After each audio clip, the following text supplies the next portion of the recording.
Have you ever had that restless feeling? Like you're meant for something more, but you can't quite put your finger on what it is? Maybe you wake up, go through the motions, and somewhere between coffee and your commute, you ask yourself, is this really it? I've been there. That quiet voice in your head that whispers when things slow down, when the noise dies out, asking, what am I doing with my life? It's not an easy question, and even worse, it doesn't always have a clear answer. But that question, that's the beginning of everything. Finding your passion isn't about waking up one morning with a lightning bolt of clarity. It's not about having some magical dream that tells you, you were born to be a filmmaker, or you were born to write books or start a business. It's usually much quieter than that. And sometimes, it's buried under years of shoulds and expectations. From the time we're young, we're told what we should do. Study hard, get good grades, find a stable job, earn money, settle down. Passion isn't in that equation. Stability is.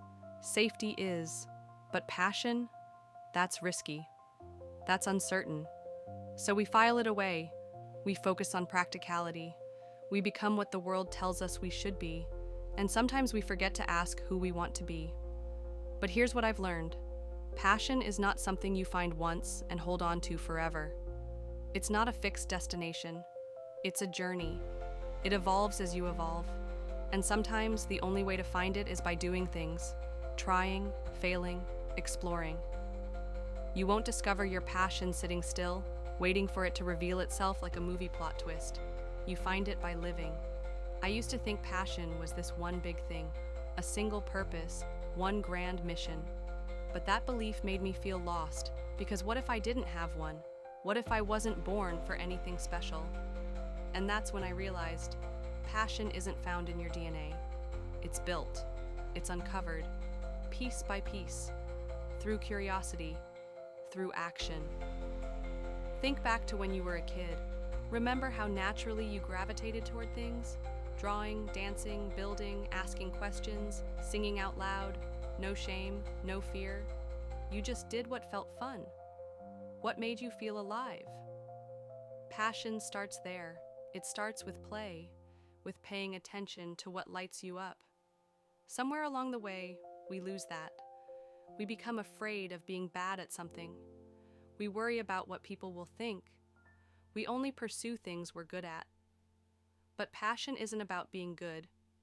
It's about being drawn to something so deeply that the process matters more than the result. That even when it's hard, you want to keep going. I remember a friend of mine who worked in finance for nearly a decade. High salary, great title. But every time we met, his eyes seemed a little more tired. Not the kind of tired sleep could fix, the kind of tired that comes from living a life out of alignment. One day, he told me he'd always loved woodworking. As a kid, he used to build birdhouses with his grandfather. But that wasn't a real career, so he forgot about it. Until one weekend, on a whim, he bought some tools and started building again, just for fun. No pressure, no expectations. And something shifted. What started as a hobby became an obsession, in the best way. He'd work late in finance, then spend his nights and weekends covered in sawdust. Slowly, he started selling pieces online. Then came custom orders, then a small workshop.